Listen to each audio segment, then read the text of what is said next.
Where are we diving, boys? I'm diving into hell.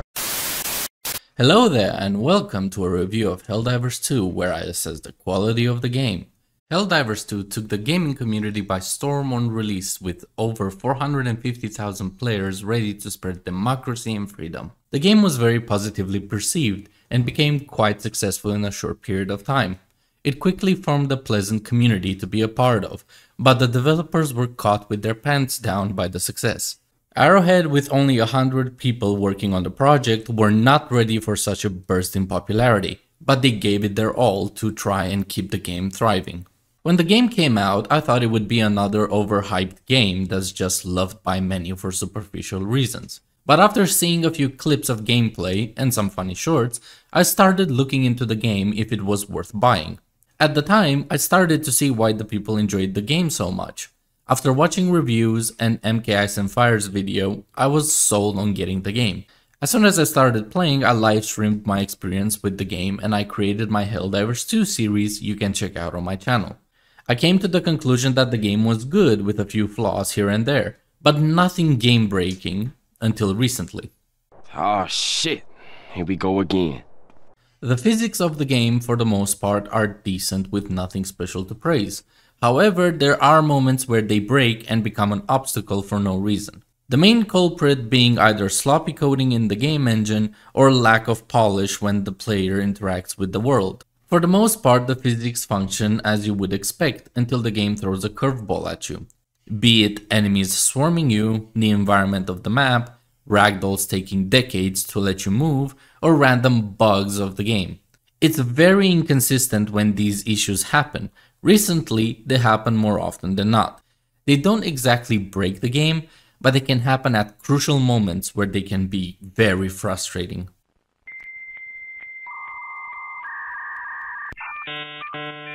Helldivers 2 movement system is very simple and console-like. The walking, running, climbing and crouching feel similar to games like The Last of Us, Uncharted and Tomb Raider, but the game also has prone and diving for cover.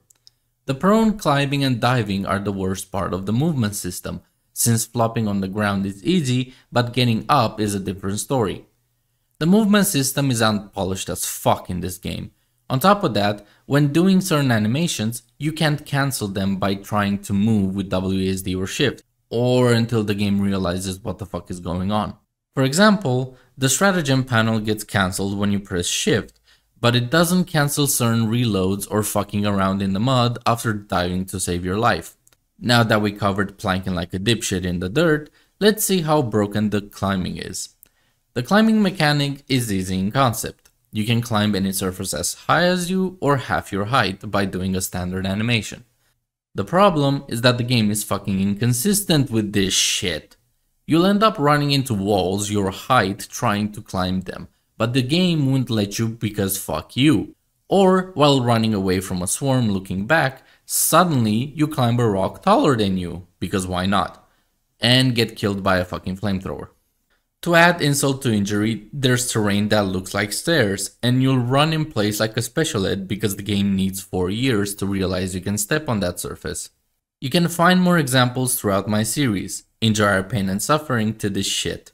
RIP movement and physics, shout out to my brain cells. The mechanics of the game are a copy-paste of Marvel's Avengers, where 4 players drop on a map and have to clear it out by completing different kinds of missions with side quests here and there.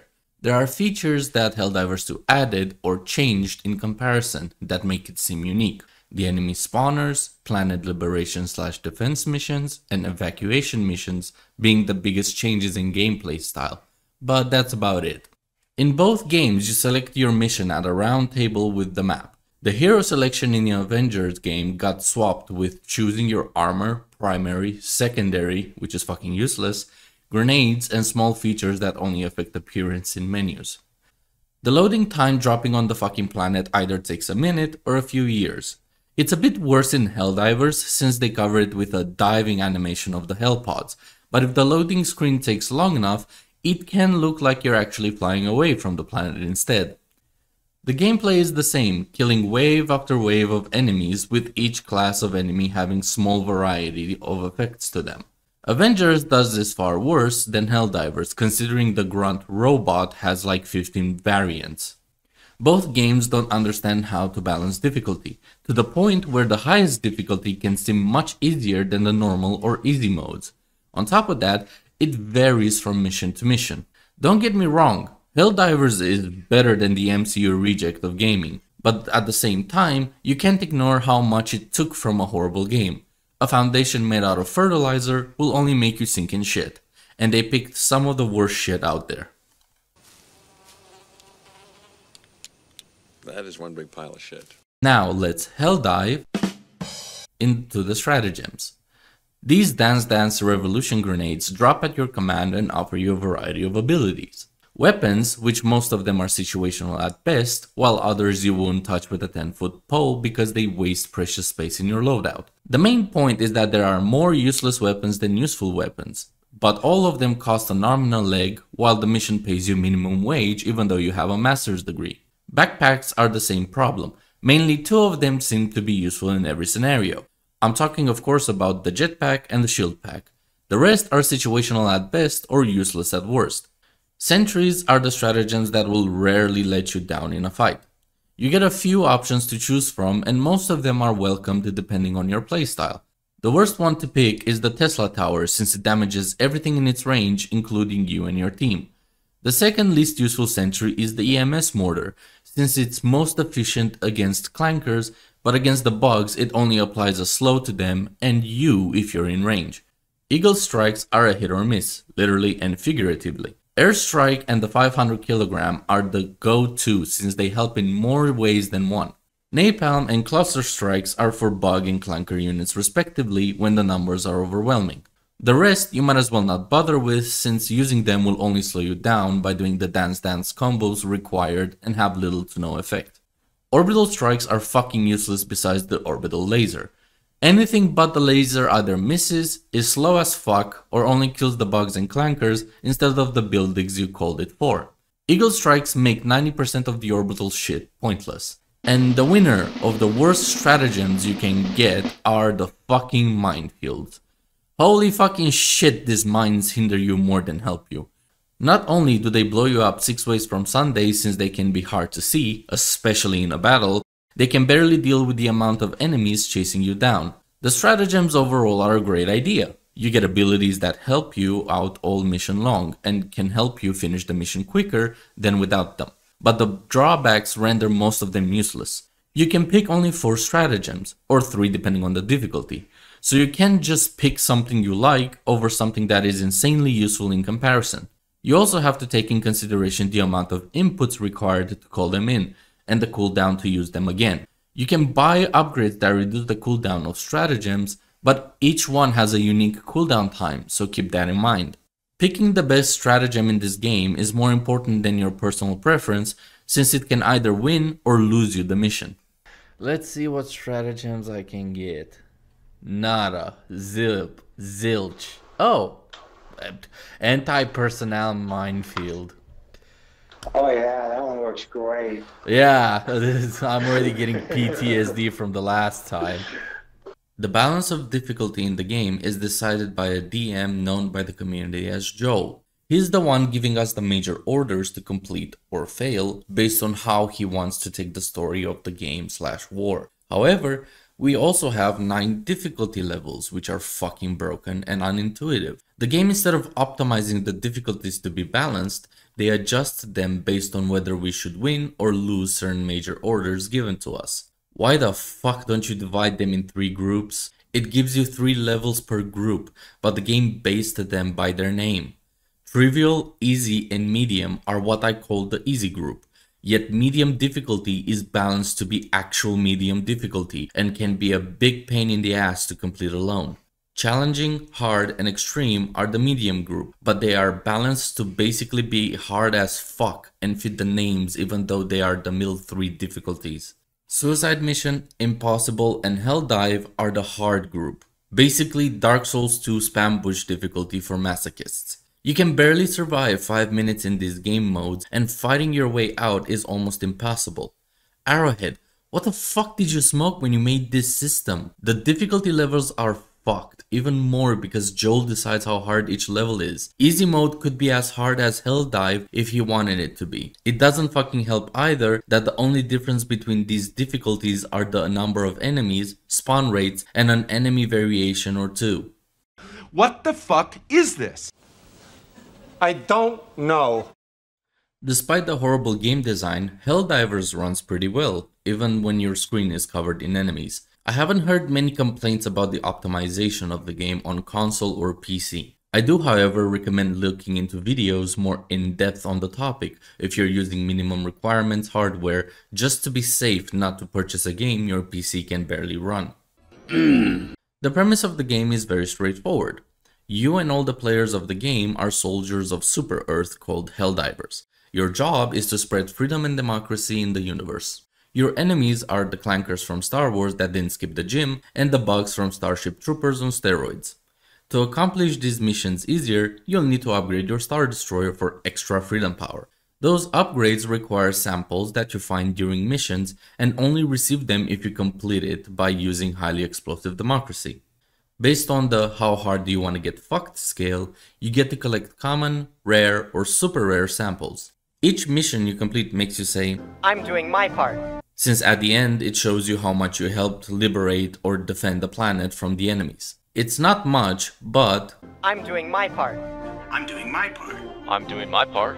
I didn't do fucking shit! Before you get into the game, you should know that this is a grind fest. The highest number of samples you can ever get for a mission still requires you to play roughly 2 to 3 missions before affording an upgrade. The money you get from missions can buy you the starting stratagems easily, but if you want to get the good ones, you're in for a long ride or a rough one. Stratagems are locked based on your level. The XP and money you get from the game is scarce even on medium difficulties. You only get an average of 1,700 credits per mission based on how you perform. You can get more money and XP if you choose higher difficulties, but you risk not finishing the mission in time. Yes, the missions have a timer ranging between 15 minutes to 40 minutes and are not linked to the difficulty. If you're a hardcore player, good luck doing a Helldiver difficulty mission in 15 minutes, considering a challenging mission can barely be done in 15 minutes with a full squad due to the recent skyrocket in difficulty. The performance of the servers is at the mercy of GayStation. A month or two after release, I bought the game and in episode 2, the servers crashed a few minutes into the stream. There's multiple examples of GayStation fucking up the servers throughout my Helldivers 2 series, me and my friends getting screwed over multiple times because of it. This is embarrassing and shameful for a company sucking its own dick about performance quality for their player base back when crossplay was first introduced. GayStation and Sony have their heads so far up their own ass they can't smell their shit anymore. Not to mention, GayStation players constantly swearing that PlayStation is the best in every aspect. Why the fuck you lying? Why you always lying? Let's cover some controversies, shall we? First off, Joel needs to fucking get his shit together with the DM bullshit. It's a nice idea in concept, but if you want the player base to lose, there are better ways to fucking do it. People told me that the game's life story had to be scrapped because of the popularity of the game, and they keep using this excuse for many other flaws as well. If your plan goes to shit, sit down, think before making rash decisions that only push players away.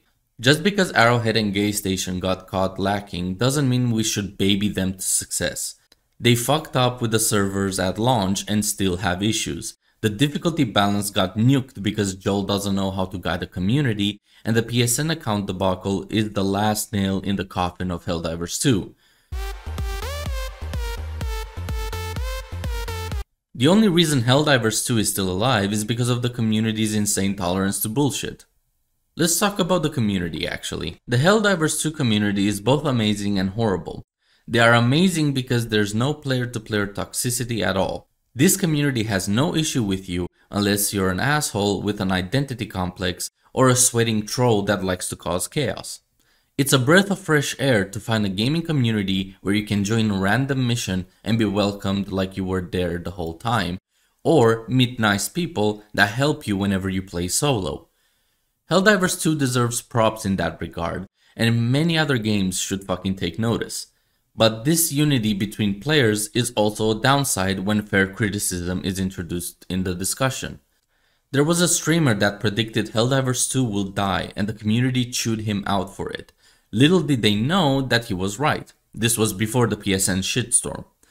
For some reason, the Helldivers community thinks the game has nothing wrong with it, and if there is, it's GayStation's fault.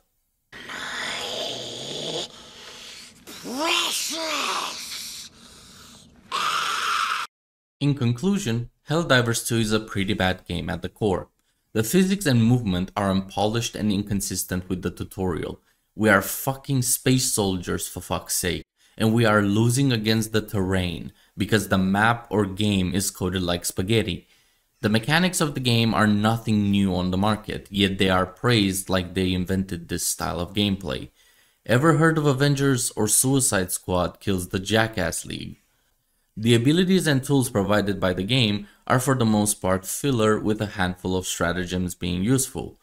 When you have to choose between a spray can with a lighter taped to it, a laser pointer that deals damage in leap years, and a cannon that shoots a hole through space and time, you wonder what the fuck the first two options are for. The balancing of the game is fucking awful, and it gets worse when the devs try to push us in a losing scenario. On top of that, if I wanted to play a difficult game for the fucking grind, I might as well play Shit Thunder with the controller for the added fuck you. The performance of the game is good for the most part, besides the servers being controlled by lobotomized monkeys. GayStation, fuck off with your exclusive wars bullshit and let Xbox or Steam handle the servers, because I swear to God, ever since I made a PSN account, I got called by 5 Indian tech support wankers from micro shit asking for my credit card. My objective perspective of the game changed from, it's a decent game with flaws, but it's an indie development team, so let's give them some time and see, to, holy fucking shit, this game is bad with lots of problems and GayStation is adding fuel to the fire. Now, even though I'm shitting on the game like I have explosive diarrhea after 10 cans of spicy beans, my opinion is that the game can still be fun, and I'm enjoying watching PlayStation blow themselves up like a blind man walking in a minefield he placed. I love the over-the-top America satire they injected into the game. Hell, me and the gang started getting into the satire so much, Sweet Liberty is a thing I'm starting to use outside the game. Not to mention the amount of treason jokes. But that experience is subjective. You might get this every second of the game, or not at all, depending on who you are, who you play with, and if the problems of the game affect you. Can we stop confusing enjoyment with quality? Liking something, having fun with it, or it being popular doesn't make it good in quality. This applies to everything that has a standard of quality. Video games, movies, shows, paintings, sports, the list goes on and on. Have a fucking standard. We can judge if the standard is achieved and how well it is achieved by analyzing it closely and objectively. With a bit of effort and an open mind, we can have objective discussions about the quality of these things without our feelings getting in the way. Take my conclusion of the game for example. The game is objectively bad based on the problems I pointed out, but my opinion of it is still on the positive side. Less positive than when I started playing it, but positive nonetheless. Hope you enjoyed the video and found it helpful in figuring out if the game is worth buying for you. I don't recommend it since the quality has been taking a nosedive on top of the PSN shit, but if the next few updates fix the core problems of the game like movement, balancing and stratagems, then I recommend giving it a shot. Have an awesome day, Leo out.